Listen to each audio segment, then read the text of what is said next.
نحمده ونصلي على رسوله الكريم اما بعد فاعوذ بالله من الشیطان الرجیم بسم اللہ الرحمن الرحیم۔ حضرت عبداللہ ابن صامت رحمہ اللہ تابعین میں سے ہے اور حضرت ابو ذر غفاری رضی اللہ تعالیٰ عنہ کے خاص شاگرد ہیں۔ وہ فرماتے ہیں کہ ایک مرتبہ میں نے اپنے خلیل حضرت ابو ذر غفاری رضی اللہ تعالیٰ عنہ سے کوئی سوال کیا تو حضرت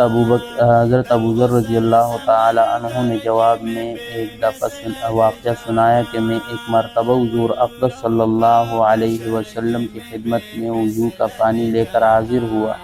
یعنی کسی موقع پر میں حضور صلی اللہ علیہ وسلم وضو فرمانا چاہتے تھے اور حضرت ابو ذر غفاری رضی اللہ تعالی عنہ کے دل میں یہ خیال آیا کہ میں آپ کے لیے وضو کا پانی لے کر آؤں۔ صحابہ کرام رضوان اللہ علیہم اجمعین حضور اقدس صلی اللہ علیہ وسلم کی کس طرح کی خدمت کے مواقع تلاش کرتے رہا کرتے تھے۔ وہ فرماتے ہیں کہ میں وضو کا پانی لے کر آپ کی خدمت میں گیا، آپ نے غیر معمولی طریقے سے اپنے سر مبارک کو حرکت دی اور اپنے ہونٹوں کو کاٹا جیسے آدمی غصے کے وقت دانتوں سے ہونٹ کاٹتا ہے، اسی طرح کاٹا۔ میں نے کہا میرے ماں باپ آپ پر قربان ہو، کیا میں نے آپ کو کوئی تکلیف تو نہیں پہنچا دی؟ یعنی آپ نے اپنے سر کو غیر معمولی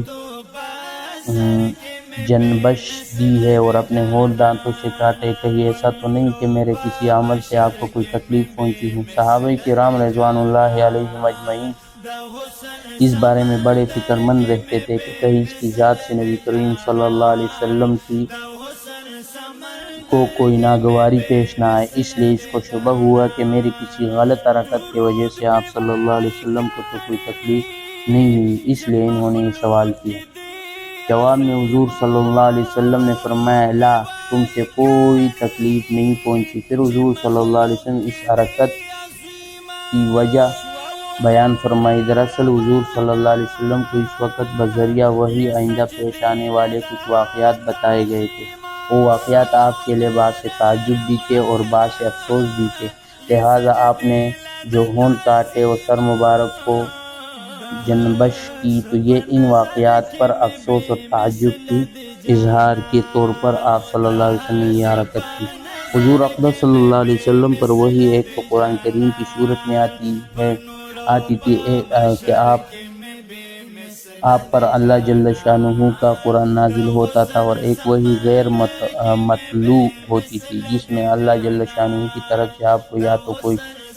ہدایت دی جاتی تھی یا آئندہ آنے والے واقعات کی خبر دی جاتی تھی۔ اس وقت بظاہر اس طرح وحی نازل ہوئی۔ چنانچہ حضور صلی اللہ علیہ وسلم نے حضرت ابو ذر غفاری رضی اللہ تعالی عنہ سے فرمایا، یعنی تم آئندہ زمانے میں ایسے حکمرانوں کو پاؤ گے، یعنی میری دنیا میں جانے کے بعد کچھ ایسے حکمران آئیں گے جو نماز کو اپنے وقت سے مؤخر کر دیا کریں گے، یعنی نماز کا جو صحیح وقت ہے جس میں نماز پڑھنی چاہیے اس وقت پڑھنے کے بجائے نماز پڑھنے میں دیر کر دی کریں گے۔ رسول اللہ صلی اللہ علیہ وسلم کی سنت یہ تھی کہ آپ کے بعد خلفائے راشدین بھی یہ سنت جاری رہی، اور بعد میں بھی امراء نے اس سنت کو کافی عرصے تک جاری رکھا۔ جو شخص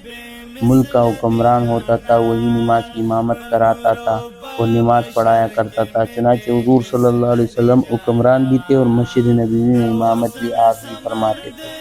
آپ صلی اللہ علیہ وسلم کے بعد حضرت صدیق اکبر رضی اللہ تعالی عنہ خلیفہ ہوئے تو انہوں نے یہ طریقہ جاری کر رکھا کہ نماز آپ ہی پڑھایا کرتے تھے۔ ان کے بعد حضرت فاروق اعظم رضی اللہ تعالی عنہ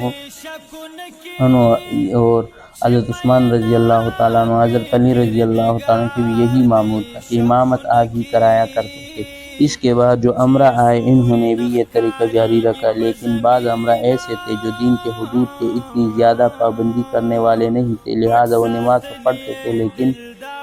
نماز پڑھانے میں تاخیر کر دیا کرتے تھے۔ یہ بات خاص طور پر حجاج بن یوسف اور زیاد بن ابی سفیان کے بارے میں مشہور ہے کہ یہ کوفہ کے گورنر بنائے گئے تھے، اور حجاج بن یوسف بڑے خطیب آدمی تھے۔ جب خطبہ دینے اور تقریر کرنے پہ آتے تو بہت لمبی تقریر کرتے، شعلہ بیان قسم کے خطیب تھا اور خطبے میں گھنٹوں گزار دیتا۔ جب جمعے کی نماز کا خطبہ دینا شروع کیا تو اتنی دیر لگا دی کہ عصر کا وقت قریب آ گیا اور نماز میں تاخیر ہو گیا۔ بہرحال اس حدیث میں حضور صلی اللہ علیہ وسلم نے ایسے امراء کی طرف اشارہ کرتے ہوئے فرمایا کہ تم کچھ ایسے حکمرانوں کو پاؤ گے جو نمازوں کو اپنے وقت سے مؤخر کر دیں گے اور نمازیں پڑھنے میں دیر کر دیں گے۔ حضرت ابو ذر غفاری رضی اللہ تعالی عنہ نے پوچھا کہ فما تأمرونی، یا رسول اللہ صلی اللہ علیہ وسلم، جب کبھی ایسا واقعہ پیش آئے تو میں کیا کروں؟ مجھے آپ کیا حکم دیتے ہیں؟ نماز پڑھنے کے لیے اس کے انتظار کروں یا میں اپنی نماز پڑھوں؟ جواب میں حضور اقدس صلی اللہ علیہ وسلم نے فرمایا صلی صلاۃ لوقتہا، کہ تم تو اپنے وقت پر نماز پڑھ لیا کرو، یعنی جب نماز کا وقت آ جائے اس بات کا اندیشہ ہو کہ انتظار کے نتیجے میں وقت گزر جائے گا تو نماز اپنے وقت پر پڑھ لو۔ فإن أدركت معهم فصلی، بعد میں اگر تمہیں اس کے ساتھ بھی جماعت مل جائے تو اس کے ساتھ بھی نماز پڑھ لو، یعنی نفل کی نیت سے اس کے ساتھ شامل ہو جاؤ، اور اس وقت یہ نہ کہو کہ صلیت فلا اصلی، میں نماز پڑھ چکا ہوں اب نماز نہیں پڑھوں گا، یہ مت کہو، بلکہ اس کے ساتھ نماز میں شامل ہو جاؤ۔ اس حدیث کی تشریح میں فقہاء کرام کے دو احتمال بیان فرمائے ہیں۔ ایک یہ احتمال یہ بیان کیا ہے کہ اس حدیث میں یہ کہا جا رہا ہے کہ ان حکمرانوں نے نماز پڑھنے میں دیر کر دی، لیکن دیر کرنے کے یہ معنی نہیں کہ وہ نماز قضا ہو گئی، بلکہ اس کا جو مستحب وقت تھا اس میں وہ نماز پڑھنی چاہیے تھی، اس سے دیر کر دی، اور بعد میں جب انہوں نے نماز پڑھی تو اس کے وقت کے اندر ہی پڑھی، لیکن مستحب وقت کے گزر جانے کے بعد آخر وقت میں جا کر پڑھی۔ ایسے موقع کے لیے بھی حضور صلی اللہ علیہ وسلم نے حضرت ابو ذر غفاری رضی اللہ تعالی عنہ کو یہ حکم دیا، کیونکہ تمہیں پتہ نہیں ہے کتنے دیر کر کے نماز پڑھیں گے، کہیں نماز قضا نہ کر دے، اس لیے تم اس کے مستحب وقت میں اپنی نماز پڑھ لو اور ان کا انتظار نہ کرو۔ اور بعض حضرات نے اس حدیث کی تشریح کی ہے کہ وہ حکمران اپنی نماز قضا کر دیا کرتے تھے، مثلا جیسے جمعے کی نماز پڑھانے کے لیے آئے اور اتنی لمبی تقریر کی اور اتنا لمبا خطبہ دیا کہ ظہر کی نماز کا وقت نکل گیا اور عصر کی نماز کا وقت داخل ہو گیا۔ ایسے مواقع پر حضور صلی اللہ علیہ وسلم نے حضرت ابو ذر غفاری رضی اللہ تعالیٰ عنہ کو حکم دیا کہ تم وقت پر اپنی نماز پڑھ لو۔ اس کے بعد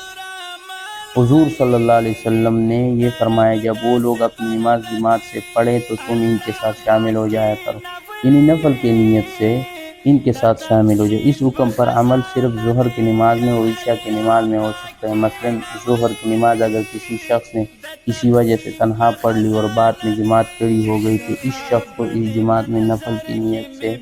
شامل ہو جانا چاہیے، یا کسی شخص نے عشاء کی نماز تنہا پڑھ لی بعد میں جماعت کھڑی ہو گئی تو اس شخص کو نفل کی نیت سے جماعت میں شامل ہو جانا چاہیے، اس لیے اپنی نماز کو پڑھی تھی اور تو فرض ادا ہو گئی، اب نفل کی نیت سے شامل ہو جائے، لہذا اس پر عمل صرف ظہر کی نماز اور عشاء کی نماز میں ہو سکتا ہے۔ فجر کی نماز میں اس لیے پر عمل نہیں ہو سکتا ہے کہ جب فجر کی نماز ادا کر لی تو اب فجر کے بعد کوئی